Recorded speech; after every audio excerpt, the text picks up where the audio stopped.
Hello and welcome to a brand new show of ET Now Swadesh और मैं हूं आपका फिल्मी friend Prashant Pandey. ET Now Swadesh पर आपको मिलेगा एंटरटेनमेंट का फुल डोज, आंकड़ों और बिजनेस की भारी भरकम दुनिया के बीच कुछ ऐसे आंकड़े जो आपका मूड सेट करने के लिए काफी हैं। तो खास एंटरटेनमेंट शो जो बाकी शो से होगा बिल्कुल अलग, क्योंकि यहाँ आपको न सिर्फ नई रिलीजेस का रिव्यू मिलेगा बल्कि हम बिजनेस चैनल हैं तो बिना नंबर्स के बात कैसे बनेगी। तो होगी बात बॉक्स ऑफिस की भी, करेंगे चर्चा फिल्मों के चढ़ते उतरते ट्रेंड्स पर भी, नए जमाने के दर्शकों के साथ हमें ख्याल है गुजरे जमाने के चाहने वालों का भी। और इसीलिए बॉलीवुड बाइस्कोप एक बहुत ही खास सेगमेंट आपके लिए हम लेकर आए हैं। स्टार्स ऑफ द वीक से लेकर बॉलीवुड की टॉप 10 खबरें आप तक पहुंचेंगी, सजेगा सितारों का संसार भी एक से बढ़कर एक दिलचस्प इंटरव्यूज के साथ। तो सबसे पहले बात करते हैं स्वदेश की समीक्षा की, और पहले बात रॉकी और रानी की प्रेम कहानी की। जी हाँ, तो रिलीज हो चुकी है करण जौहर की रॉकी और रानी की प्रेम कहानी, जिसमें है रणबीर सिंह, आलिया भट्ट,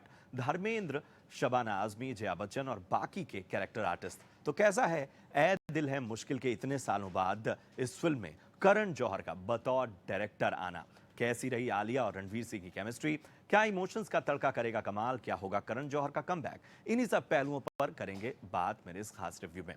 तो रॉकी और रानी की प्रेम कहानी में सब कुछ है, ड्रामा है, फैमिली है, कॉमेडी है, ट्विस्ट है, मसाला है, एनर्जी भरपूर है और जी भर के रोमांस है और इमोशंस जी हाँ हैं तो, लेकिन इन इमोशंस के मामले में इस बार करण जौहर थोड़ा चूक गए हैं। जो कनेक्ट बनना चाहिए, जो दर्शकों के साथ एक भावनात्मक जुड़ाव होना चाहिए, वो यहाँ पर कहीं कहीं मिसिंग है।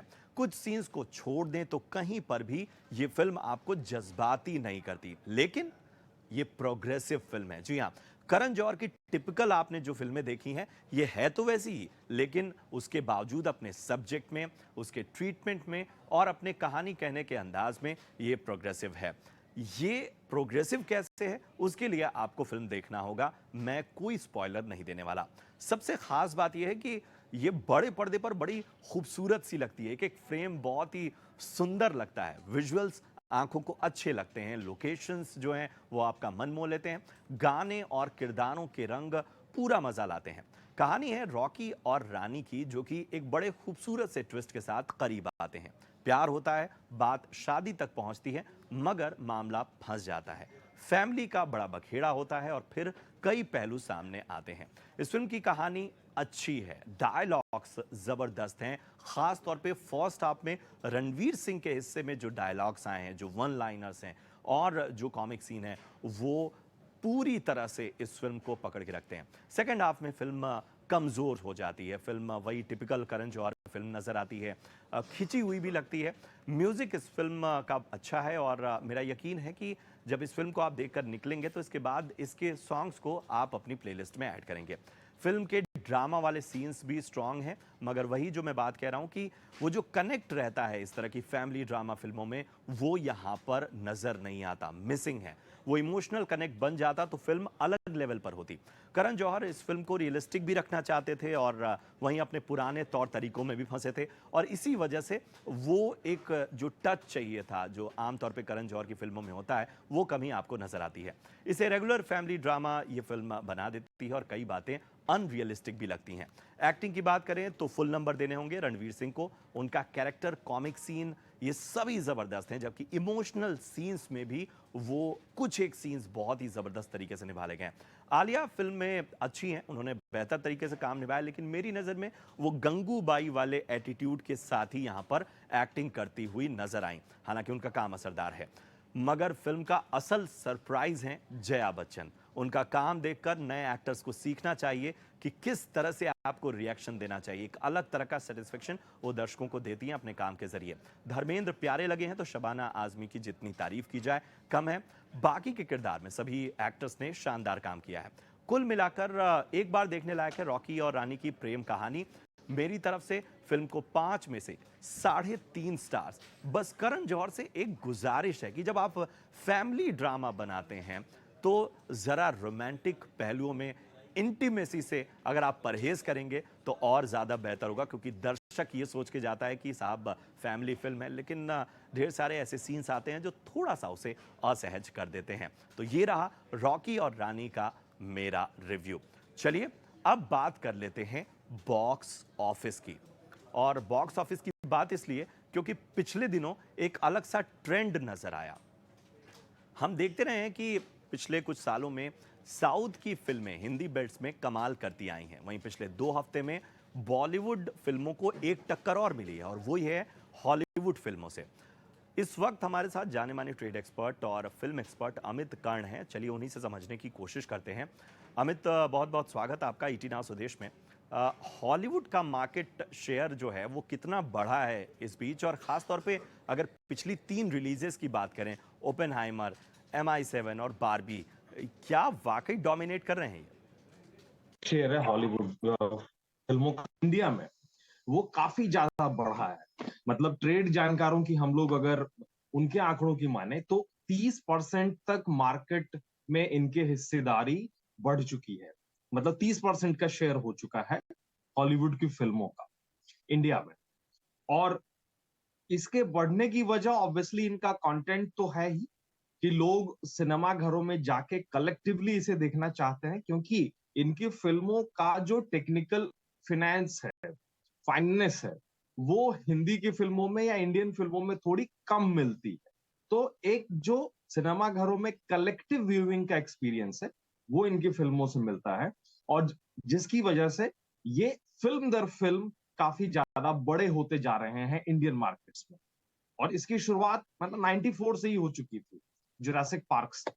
और इनफैक्ट जब हम लोग बच्चन साहब का इंटरव्यू कर रहे थे शमिताभ के वक्त, तो उन्होंने भी कहा था कि वो जब गए थे अमेरिका तो वहां के जानकारों ने अमिताभ बच्चन से शेयर किया था कि सर, अब आप लोग अलर्ट हो जाइए, वरना जो रिसर्च हॉलीवुड की स्टूडियोज के पास हैं आपकी मार्केट का, कि वो क्या देखना चाहते हैं, किन चीजों से इंस्पायर, एस्पायर, सरप्राइज होंगे, वो सारी केस स्टडीज हॉलीवुड के स्टूडियोज के पास है। तो और जो अब रही सही कसर रही, वो कोविड काल का जो पीरियड रहा उसने निकाल दिया है।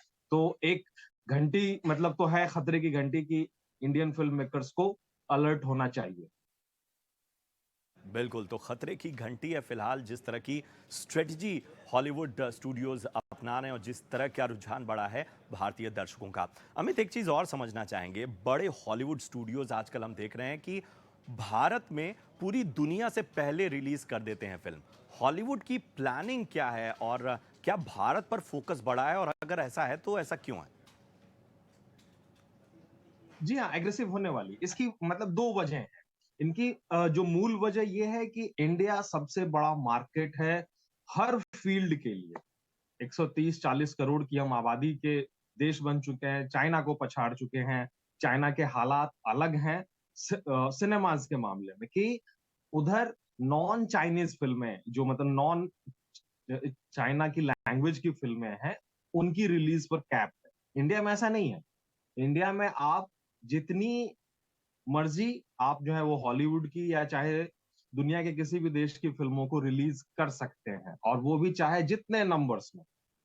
प्लस आपको वर्चुअल प्रिंट फीस भी नहीं लगेगा हॉलीवुड की फिल्मों में, जो कि हमारी हिंदी की फिल्मों में लगता है एक प्रिंट का 15,000 रुपया।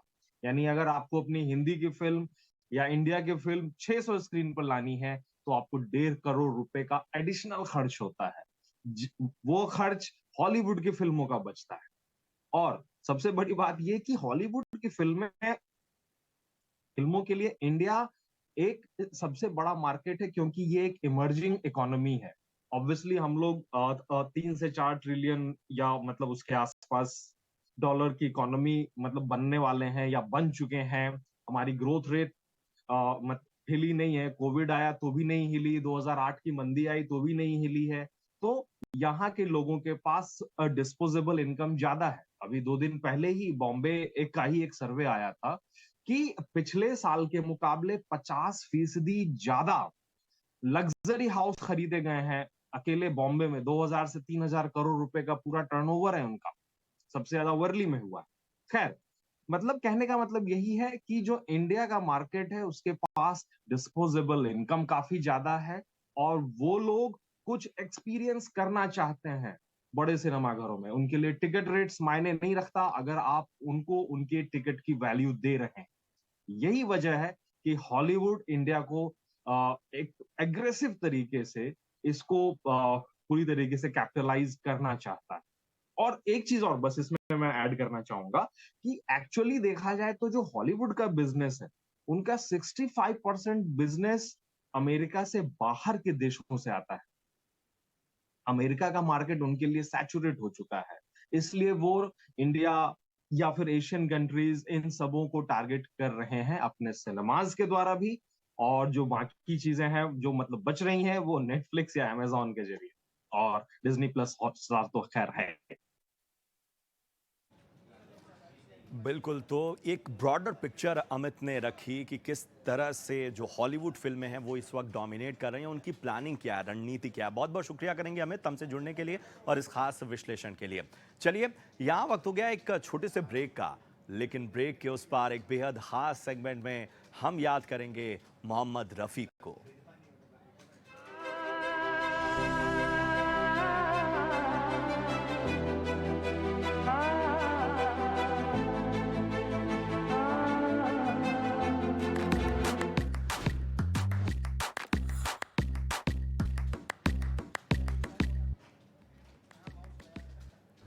ब्रेक के बाद स्वागत है आपका और आप देख रहे हैं स्वदेश टॉकीज। जी हाँ, और जैसा हमने आपको पहले कहा था कि आज हम ब्रेक के बाद याद करेंगे मोहम्मद रफ़ी साहब को, सुरों का ऐसा सरताज जिन्हें कहा जाए तानसेन, क्योंकि चाहे म्यूज़िक की कोई भी विधा हो, उन सभी पर पकड़ जो थी रफ़ी साहब की समान थी। और 31 जुलाई उनकी पुण्यतिथि और इसीलिए हम याद कर रहे हैं मोहम्मद रफ़ी को।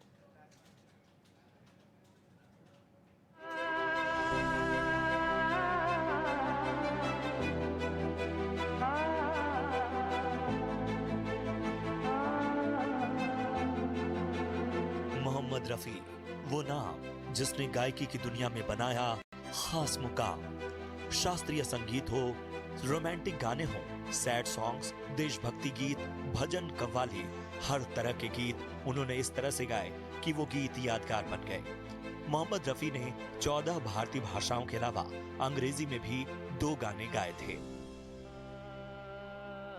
मोहम्मद रफी का जन्म 24 दिसंबर 1924 को अमृतसर के पास हुआ। एक फकीर को गाता देख उन्हें गायकी की प्रेरणा मिली थी। महज 13 साल की उम्र में मोहम्मद रफी ने अपनी पहली परफॉर्मेंस दी थी। संगीतकार नौशाद ने मोहम्मद रफी को बॉलीवुड में सबसे पहले मौका दिया। 1946 में आई फिल्म अनमोल घड़ी में तेरा खिलौना टूटा गीत को मोहम्मद रफी ने आवाज दी। मोहम्मद रफी और नौशाद ने कुल 41 फिल्मों में साथ काम किया। इन फिल्मों में सबसे खास रही 1951 में आई फिल्म बैजू बावरा। नौशाद के अलावा रफी के सबसे करीबी संगीतकार ओपी नैयर थे। रफी ने एसडी बर्मन के लिए भी काफी मशहूर गीत गाए। रफी ने गायक किशोर कुमार के लिए भी प्लेबैक सिंगिंग की, जबकि खुद किशोर गाते थे। रागिनी और शरारत में मोहम्मद रफी ने किशोर कुमार को अपनी आवाज दी। महज 55 साल की उम्र तक 28,000 गानों का रिकॉर्ड मोहम्मद रफी के नाम है। लेकिन 31 जुलाई 1980 को रफी साहब का दिल का दौरा पड़ने से निधन हो गया। 70 के दशक में संगीतकार नौशाद ने एक रेडियो इंटरव्यू में कहा था कि उन्होंने बड़े से बड़े गायक को अपने सुरों से पीछे हटते देखा है, मगर मोहम्मद रफी इकलौते थे जो सुरों से कभी नहीं डगमगाए। मोहम्मद रफी लता मंगेशकर को अपनी बहन की तरह मानते थे। हालांकि 60 के दशक में रॉयल्टी के मुद्दे पर रफी और लता मंगेशकर के बीच मतभेद हो गया और दोनों ने साथ गाना छोड़ दिया। एसडी बर्मन की कोशिशों से बाद में इन दोनों के बीच बात बनी। मोहम्मद रफी की आवाज आज भी संगीत प्रेमियों के दिलों में जिंदा है। कई नए गायक उनसे प्रेरणा लेते हैं। ईटी नाउ स्वदेश के लिए प्रशांत पांडे की रिपोर्ट।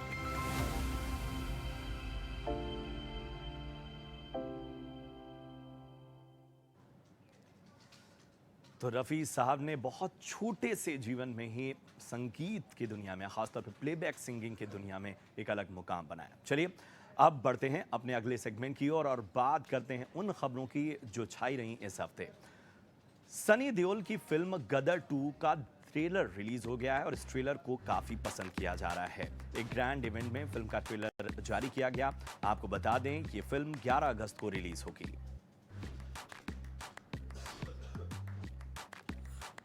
बॉलीवुड के बड़े एक्शन डायरेक्टर रोहित शेट्टी ने अपनी cop universe Singham returns, Suryavanshi और सिम्बा जैसी फिल्मों से धमाका मचाया और खबर है कि अब इस यूनिवर्स में एक और बॉलीवुड एक्टर की एंट्री हुई है और वो हैं टाइगर श्रॉफ। बता दें कि टाइगर अब अजय देवगन की फिल्म सिंघम अगेन में नजर आएंगे। इसके अलावा उनके कैरेक्टर पर अलग से भी फिल्म बनेगी। अक्षय कुमार स्टारर फिल्म ओ माई गॉड 2 इन दिनों सेंसर बोर्ड में अटकी हुई है। इस बीच खबरें हैं कि बोर्ड की रिवाइजिंग कमेटी ने फिल्म देख ली है। ई टाइम्स की एक रिपोर्ट की माने तो कमेटी ने फिल्म पर 20 कट लगाने के साथ ही इसे ए सर्टिफिकेट देने का फैसला किया है। हालांकि अभी इस मामले में प्रोड्यूसर्स को कारण बताओ नोटिस भेजा गया है।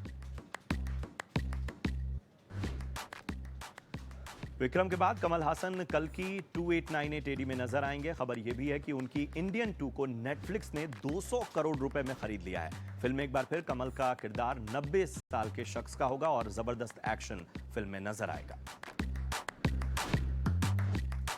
एक्टर कार्तिक आर्यन को 14वें Indian film festival of Melbourne में राइजिंग ग्लोबल सुपरस्टार अवार्ड से सम्मानित किया जाएगा। यह इवेंट ऑस्ट्रेलिया के मेलबर्न के आर्ट सेंटर के हैमर हॉल में 11 से 20 अगस्त के बीच होगा। कार्तिक आर्यन को फिल्म फेस्टिवल के पहले दिन ही रात के शो में इस अवार्ड से सम्मानित किया जाएगा।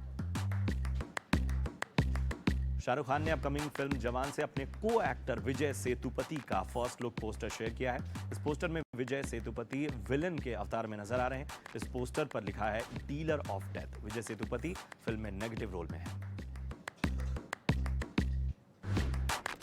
इस बीच फिल्म ड्रीम गर्ल 2 का भी पोस्टर रिलीज हो गया है। इस फिल्म में आयुष्मान खुराना डबल रोल में दिखाई देंगे। बीते दिन फिल्म का टीजर रिलीज हुआ था जिसमें रॉकी और रानी की प्रेम कहानी के रॉकी ड्रीम गर्ल 2 की पूजा से बात करते हुए दिखाई दिए थे। आलिया इन दिनों अपनी फिल्म रॉकी और रानी की प्रेम कहानी के प्रमोशन में जुटी हैं। शहर घूमने के बाद इस बार आलिया और रणबीर फिल्म के हीरो जा पहुंचे कोलकाता। उन्होंने अपनी फिल्म को लेकर वहां पर काफी प्रमोशन किया। साउथ सिनेमा के दिग्गज एक्टर मोहनलाल एक ऐसे स्टार हैं जो अपनी फिटनेस के मामले में कभी समझौता नहीं करते। उन्होंने हाल ही में अपना एक वीडियो वर्कआउट सोशल मीडिया पर शेयर किया। 63 साल के मोहनलाल जिस तरह से इंटेंस वर्कआउट करते दिख रहे हैं वो एक तरह की इंस्पिरेशन माना जा रहा है। ऑस्कर विनिंग फिल्म RRR से सीक्वल से जुड़ी बड़ी अपडेट सामने आई है। रिपोर्ट की माने तो इन दिनों इस फिल्म के सीक्वल पर काम चल रहा है। इसकी कहानी इस बार अफ्रीका में सेट हो सकती है। यह जानकारी फिल्म के राइटर और डायरेक्टर SS राजमौली के पिता विजयेंद्र प्रसाद ने दी।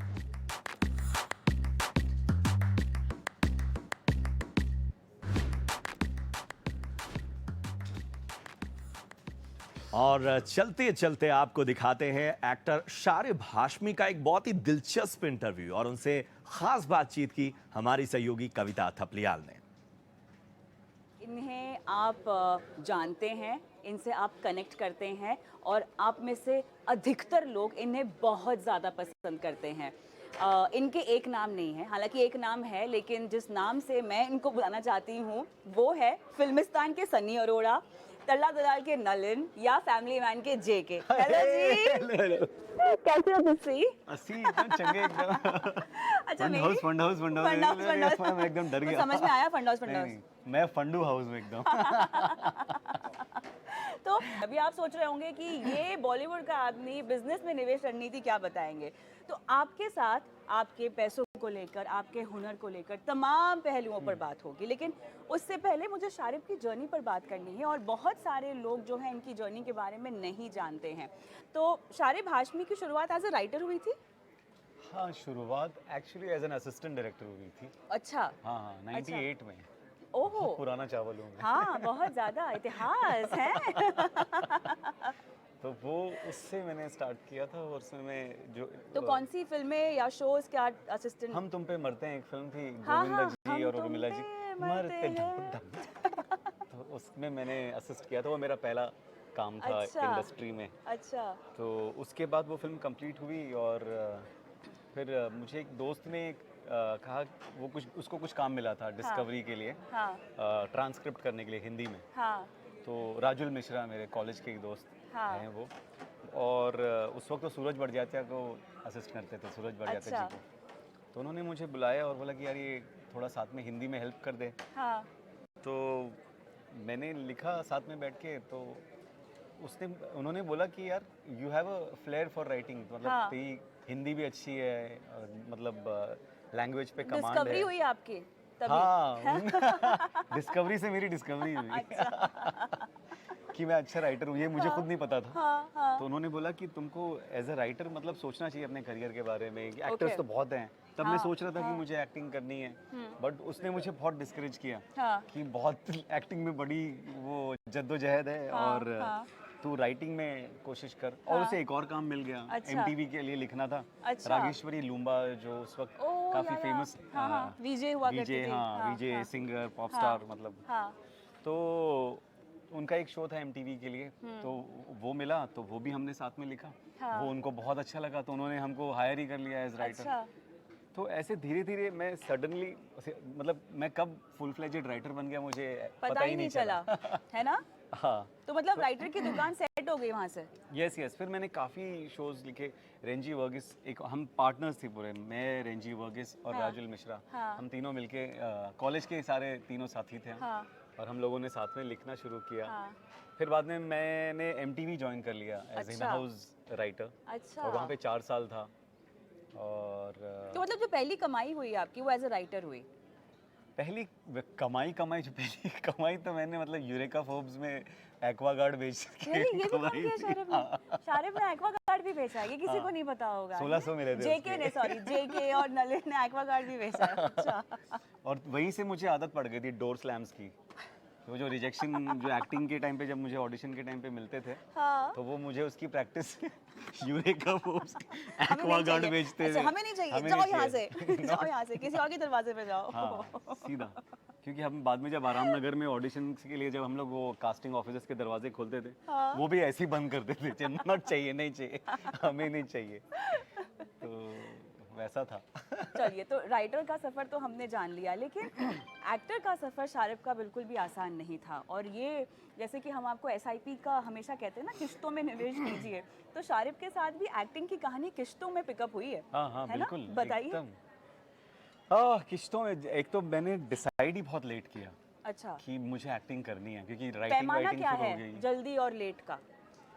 क्योंकि मैं तकरीबन 33 साल का हो गया था जब मैंने हाँ। ये डिसीजन लिया कि मुझे एक्टिंग करनी है। तब तक अच्छा। शादी हो चुकी थी, बच्चा हो चुका था। तो उसके बाद मेरे ख्याल से लोग एक नया करियर हाँ, नहीं सोचते नहीं हैं ना? सोचते हैं। और मैं अपने करियर में अच्छा खासा जा रहा था। मैं एक क्रिएटिव हेड था उस वक्त एक चैनल में, इमेजिन शोबिज नाम का एक चैनल था। हाँ। तो वहाँ पर मैं क्रिएटिव हेड था। तो मतलब आपने फाइनेंशियल रिस्क लिया, क्योंकि इसको हम उसी हाँ, दौर पर देख रहे हैं। हर आपकी तरीके अच्छी से खासी financial- दुकान चल रही थी राइटर हाँ, की, हाँ। हैं, और बहुत सारे शोज आप लिख रहे थे। जी जी जी, मतलब एक चैनल पूरा सुपरवाइज कर रहा था मैं। नहीं, मुझे और- एक्टिंग करनी है, इनको कीड़ा काट गया। और उसके बाद ऐसा काटा कीड़ा कि मतलब पता नहीं क्या तो हुआ, जब सब कीड़ा जुनून काटा सवार हो तो गया। कुछ प्लानिंग के साथ काटा कि बस ऐसे ही काट दिया? प्लानिंग यही सोचा था मैंने कि जो भी सेविंग्स है जब तक है तब तक तो काम मिल ही जाएगा। अच्छा, ऐसे लगा था? ऐसा मुझे लगा था एक दो साल की मुझे लगा था savings कि थी। मैं बहुत भरपूर टैलेंटेड हूँ और लोगों को जैसे ही जाऊंगा मालूम पड़ जाएगा। अच्छा, लेकिन ऐसा हुआ मुझे देखते यही है, हाँ, यही है वो हीरा मुझसे जिसका हमें इंतजार यस था। यस, मुझे ऐसा लगा 3 महीने में मैं 5 फिल्में साइन कर लूंगा, हो गया काम। ओहो शेर। बट मगर अफसोस ऐसा हो ना सका और सेविंग्स खत्म होने लगी। खत्म होने लगी, ओके। और फिर मेरे अच्छा, मेरे सेविंग्स जो में क्या क्या शामिल था? मैं चाहती हूँ आप लोगों को बताएं, ताकि लोग हाँ। प्लानिंग करें इस तरह का फाइनेंशियल रिस्क लेने से पहले। सेविंग्स, ठीक एक है? तो मैंने कुछ म्यूचुअल फंड्स में इन्वेस्ट किया हुआ था। हाँ। तो पहले तो जो बैंक में सेविंग्स थी वो खत्म हुई, फिर बाद हाँ। में मेरे म्यूचुअल फंड्स पे नज़र पड़ी, तो उसमें से मैंने थोड़े थोड़े निकालने शुरू किए, वो भी खत्म हो गए। तो मेरी बच्चों के पैसों पे नज़र पड़ी, वही बताओ, तो मैं बच्चों सोचा के लिए मैं जो बच्चों के पूंजी पैसे थी। भी खा जाऊंगा। फिर वो खा गए। सब एक्ट पे बनने के लिए हाँ। किया शाहरुख ने। उसके बाद बीवी के जेवर पड़े थे वहाँ पर, तो मैंने वो भी ले लिए। घर भी बेचा अपना? घर भी बेचा यार, सब घर भी कुछ। बेचा। तो ये तो इसको मैं हुनर में निवेश के लिहाज से देखना चाहती हूँ, क्योंकि ये करना आसान बात नहीं है। आसान ये तो नहीं है। छोटी बात भी नहीं है। अगर आप और ये आप अकेले नहीं कर सकते, अगर आपके पार्टनर का उसमें आपकी सहमति नहीं है बिल्कुल तो वो करना बिल्कुल पॉसिबल हाँ। नहीं है। और उन्होंने एक सेकंड भी किसी चीज़ के लिए वो नहीं कहा कि अरे आपको यार, रोका नहीं। वो खुद उल्टा सामने से बोलती थी कि ऐसे कर लो यार। हाँ। और Because- उस वक्त शारिब के सिर्फ एक ही बेटे थे, अब इनको बेटी भी है। तो ये उस हाँ। वक्त की बात है जब केवल बेटा केवल था, बेटा और बेटा बहुत छोटा था। जी। तो एक तरह से मैं ये समझ सकती हूँ कि जब आपको अंदर से पता है कि आप ये कर सकते हैं, आपको पूरा कॉन्फिडेंस होगा ना शारिब। ऐसे ही उठ के तो आपने फैसला हाँ नहीं लिया। कॉन्फिडेंस तो था, है ना? वो तो अभी भी है। हाँ, बिल्कुल है, वो तो हम देख रहे हैं, हम तो बिल्कुल देख रहे हैं। लेकिन जो रिस्क आपने लिया वो वर्थ इट है। ये वर्थ इट तो है, मतलब मेरे ख्याल से मैं ये कहूँगा कि अगर आप कामयाब हो गए तो वर्थ इट है। हाँ। और अगर पर नहीं हुए तो फिर कई बार दौर ऐसा में भी कभी होता है। लगा, ऐसा कभी लगा दौर में कि नहीं हो सकता, अब मुझे छोड़ देना चाहिए, क्योंकि ये स्ट्रगल आसान नहीं है, वो बहुत स्ट्रगल। मुश्किल है। हाँ। इनफैक्ट क्योंकि एक पॉइंट आया था जब जितनी सेविंग्स थी ख़त्म हो गई थी, जितने दोस्तों से मैं पैसे ले सकता था, जितने मैक्सिमम पैसे ले सकता था रिश्तेदारों से, दोस्तों से, हाँ। सब ले चुका था। तो अब I had no other option then to go back to go my back to your job. Job.